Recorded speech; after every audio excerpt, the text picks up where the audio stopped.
Hey folks, and welcome to the Daily Ratings Weekly Movie News Podcast. This week's news brought to you by Another Day in the Park.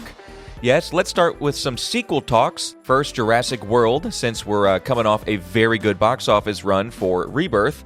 It's no real surprise that after almost $900 million, the story will continue. But Universal has now made it official, and another Jurassic World movie will be coming our way. The studio is already working on film number 2, or film 8, really, and they're aiming for a June release of 2028, so we do have a few years yet.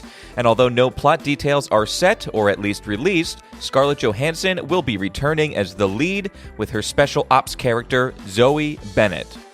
In other sequel news, and the one that makes Vincent Daly squirm the most, some more on Heat 2.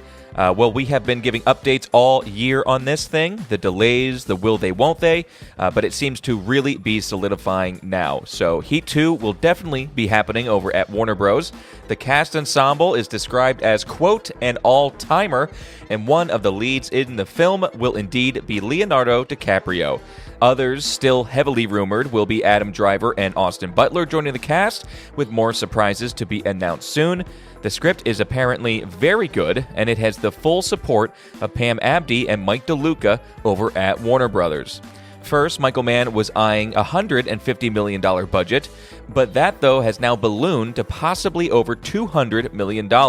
So something still in the cards is that Apple may jump on board as a co-financing partner, because Apple apparently read the script and wanted in, which is another good sign that things might be very good here.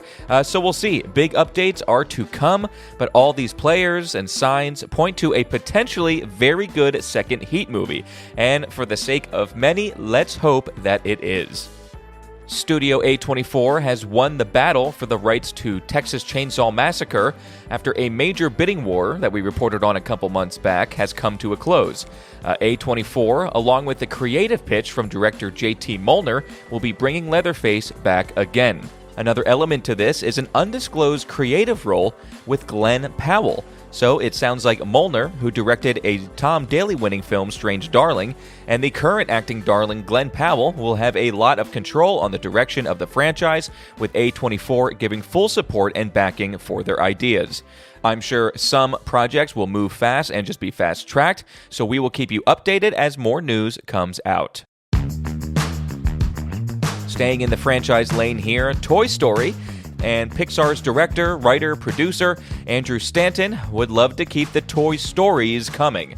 So Toy Story 5 is set to release next year, and they just can't quit. It sounds like Pixar will more than likely keep the movies coming, and potentially even making some spin-off movies as well. It depends on what can be milked the longest, I suppose. Andrew Stanton said recently, quote, I just have to say thank you to the fans for loving this world as much as we do. It's very clear how sincere everybody's fondness for these characters is, how deep their connections to them are, and we feel the same way. We can't wait to keep these stories coming for you. So we will see. That's really it I have for this story. I just really wanted to mention where at least the mindset is over at Pixar.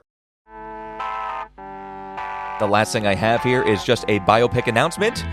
Yes, I know, another biopic announcement, but director Cameron Crowe, who was a huge name back in the 90s with Say Anything, Jerry Maguire, Almost Famous, and Vanilla Sky.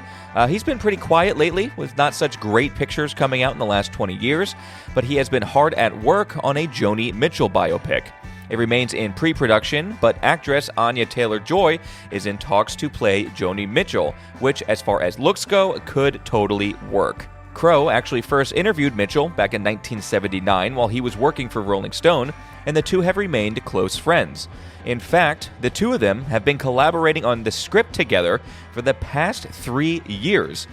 So we'll see how that plays out. Crowe says that filming will take place next year, and that the film will not be following the structure of a traditional biopic, which we thank him for that.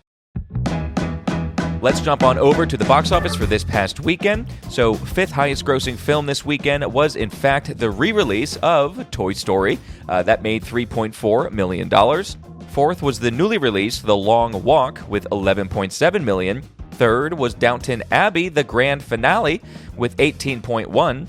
Second for the weekend was The Conjuring Last Rites with $25.6 million, a global total so far of $333 million, which is still very impressive for that film. But the biggest movie this weekend was newly released Demon Slayer: Kimetsu no Yaiba - Infinity Castle.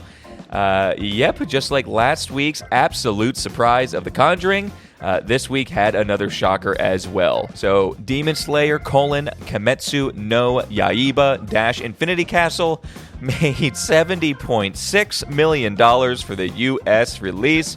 What is going on? I know the anime has the fans, but wow, finally Sony Pictures can hang their hat on something that does well for the year.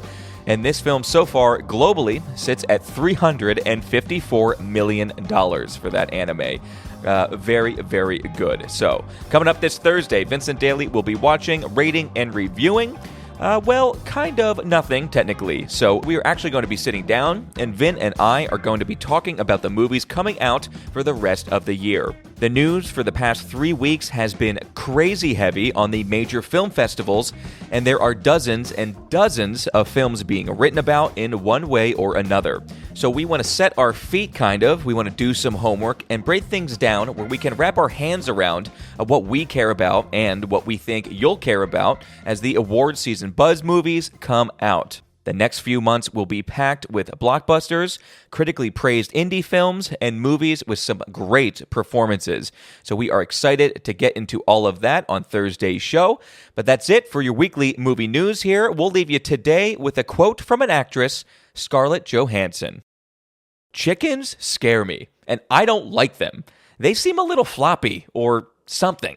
And all right, folks, the Daily Ratings weekly movie news podcast, that was it. See you on Thursday.